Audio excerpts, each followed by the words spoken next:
saudaraku terkasih dalam Tuhan Yesus Kristus, selamat pagi dan berkah dalam.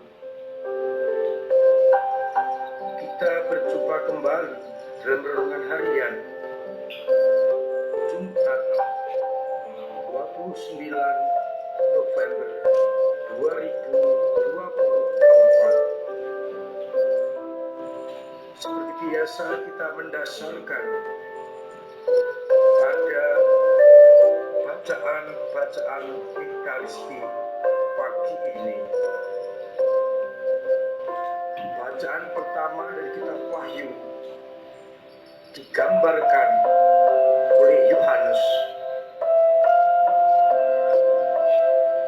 bahwa surga terbuka dan akan muncul Yerusalem baru bagi mereka yang setia kepada Allah.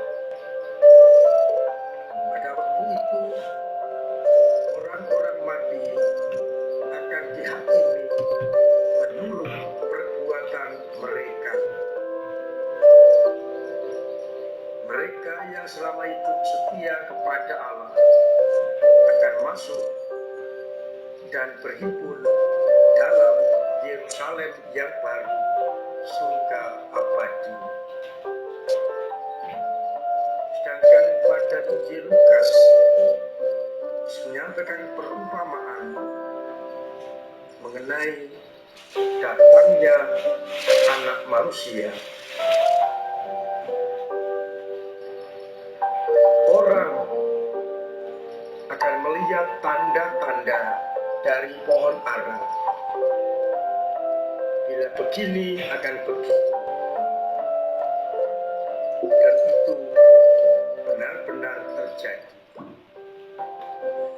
Kalau manusia, kita bisa melihat tanda-tanda zaman, maka kita diharapkan juga peka akan tanda-tanda kedatangan Anak Manusia,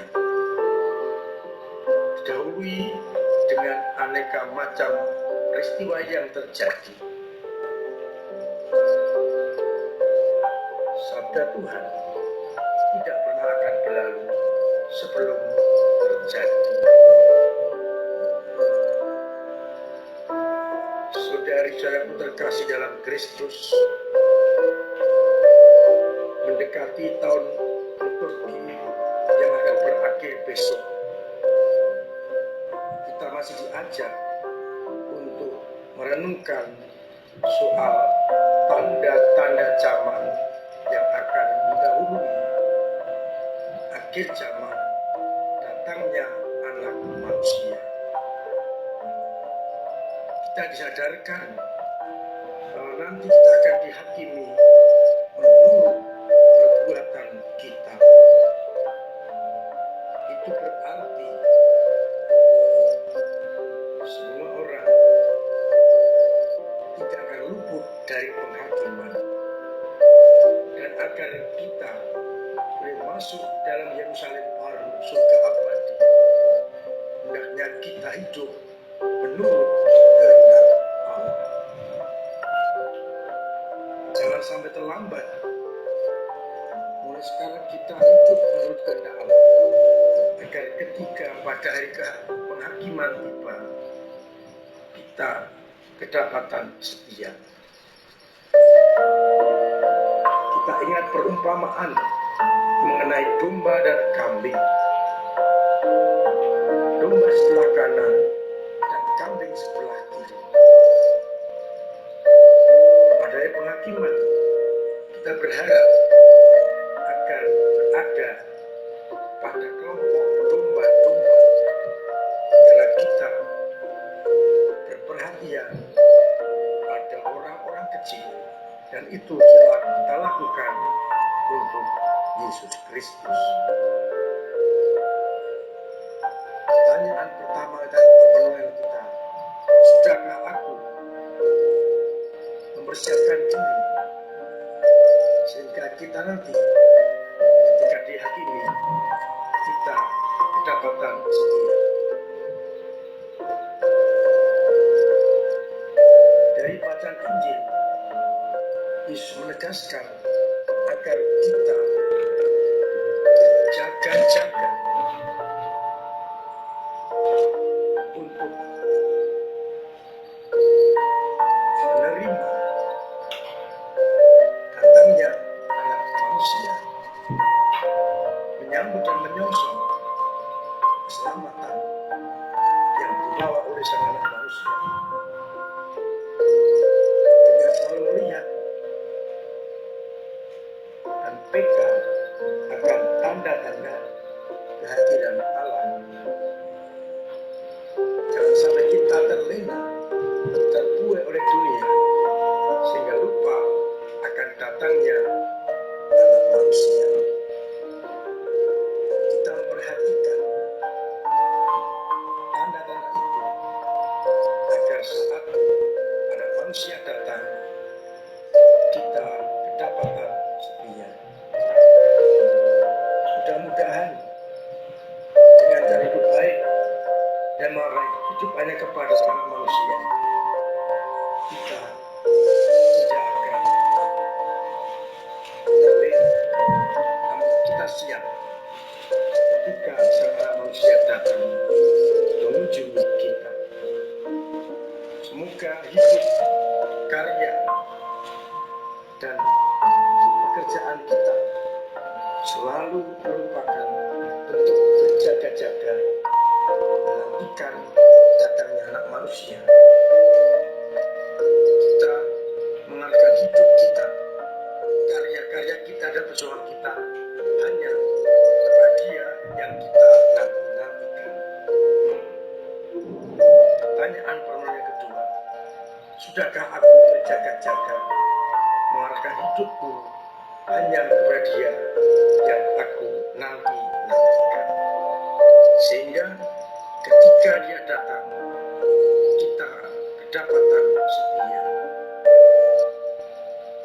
Tuhan memberkati kita sekalian.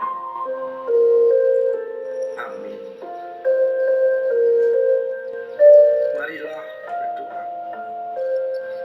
Bapa yang penuh kasih, kami bersyukur atas tanda-tanda yang diberikan kepada kami untuk terus berjaga-jaga menantikan datangnya Anak Manusia, sehingga kami tidak terbuai oleh kemegahan dunia, tetap setia untuk menantikan datangnya Sang Anak Manusia.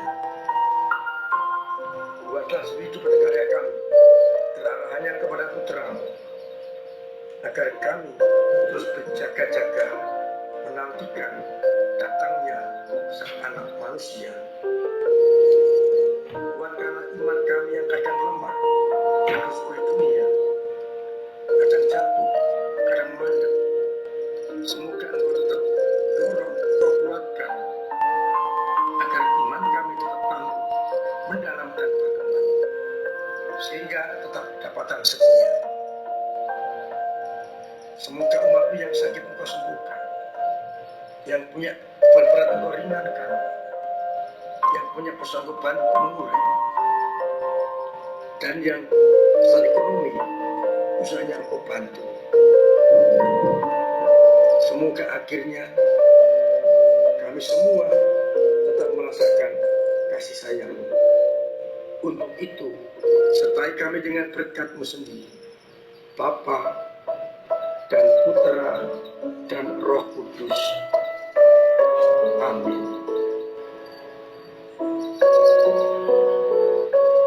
Saudara-saudaraku terkasih, tetap saya ingatkan untuk terus menciptakan pola hidup sehat dengan mematuhi protokol kesehatan.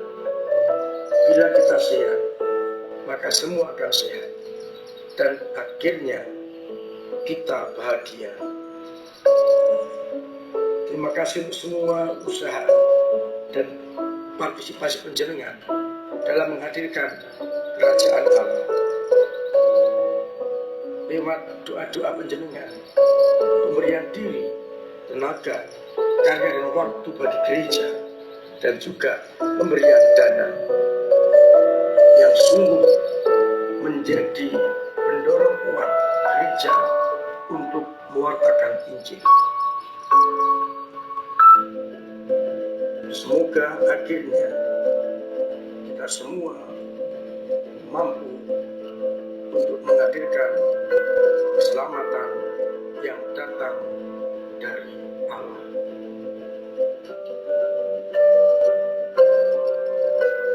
Akhirnya saya mengucapkan selamat pagi, selamat merenungkan, salam sehat, Tuhan memberkati.